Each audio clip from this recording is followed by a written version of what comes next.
Before we start, I want you all to go ahead and hit that red subscription button so that you don't miss out on any of our videos. Hey guys, what's up? Welcome back to The Success.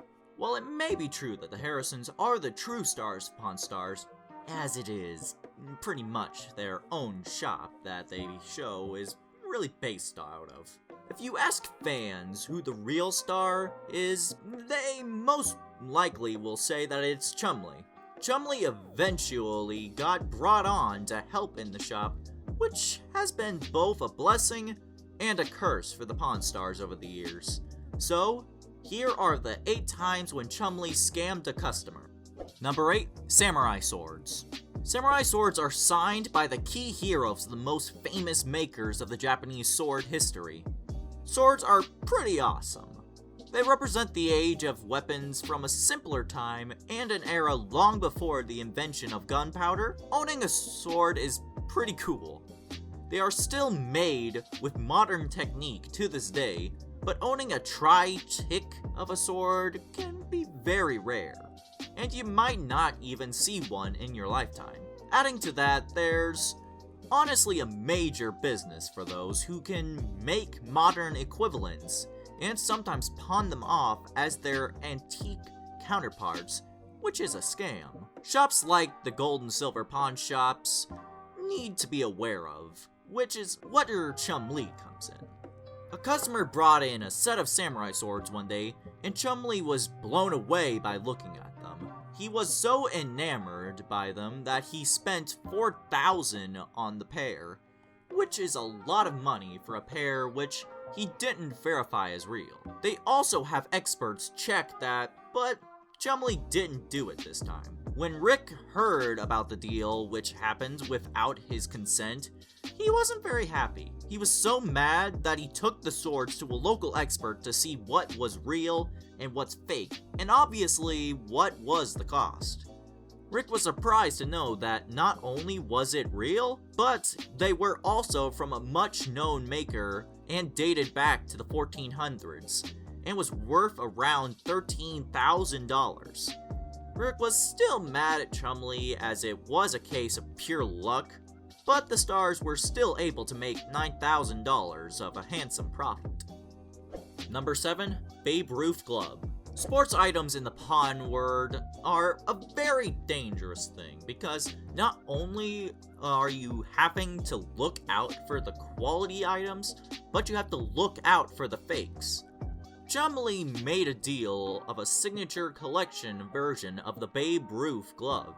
Babe Ruth is one of the most important players inside of baseball history. Chumlee made the owner sell the glove for about $425. Which was a very solid deal. The glove having such significant value was worth more than that. Even Rick was happy with the deal. Number 6. Tupac's BMW. The Pawn Stars deal in cars, but most of them are brought to the Harrisons' attention by Chumlee. One day Chumlee found a car which was originally owned by the star of the 90s, Tupac. Tupac's death was very mysterious, which gave more value to anything that he owned. The car which Chumlee found was the one in which the incident happened with Tupac, and the car was originally restored. It was said by the local appraiser that the car could go up for about $1 million, which was a big bingo for the Harrisons. Number 5. Rick's Sword. This 5th item is really special to Rick. This Japanese katana was personally owned by Rick, and he sent it to Japan to get fully restored. Rick made it clear that the sword, having a value about $35,000, was not to be sold. Despite the fact that Chumlee sold the sword to the owner of the UFC, the sword had been sold to him for about $30,000. But the fun fact was that Chumlee made him have another purchase which values about $30,000, increasing the profits made. He made him buy another sword which values another $9,000. Quite a profitable day for the Harrisons. Number 4. Super Mario Statue. A massive and heavy statue of Mario was brought into the gold and silver pawn shop after some haggling The statue was bought by Chumlee for about $550, not knowing what the actual worth of the statue was. It was revealed that memorabilia of Mario could go on for a lot of money, which makes it a lucky day for the Harrisons. Number 3, the US Open themed Gibson guitar. When it comes to musical items at the pawn shop, they don't have a good history. Along with some great deals, they have made deals that they still regret. When a customer brought in a Les Paul guitar, Chumlee was quick to respond, not knowing the actual worth. He made the customer sell the guitar for about $3,500.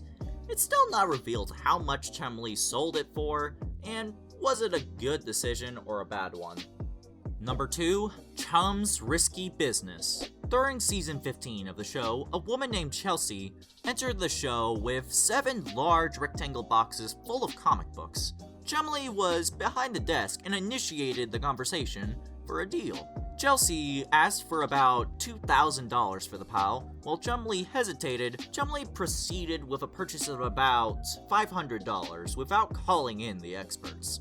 Later it was found that the comics were worth only $200, making Rick question Chumlee's ability as a salesperson. Number 1, standing in line. Chumlee and the comic deals, as seen previously, don't go together. A customer came in with an enlarged comic book panel signed by John Romita and the one and only Stan Lee. Chumlee decided to buy that for about $5,000 and made a solid deal. As now Stan Lee has passed away, the panel would have increased significantly. Well, this brings us to the end of our video. I hope you enjoyed it, and if you did, hit the like button. And don't forget to subscribe to our channel so that you don't miss out on any of our videos in the future. Also, watch the 2 videos that are on the screen because I'm sure you'll love them. And with that, I'll see you in the next video.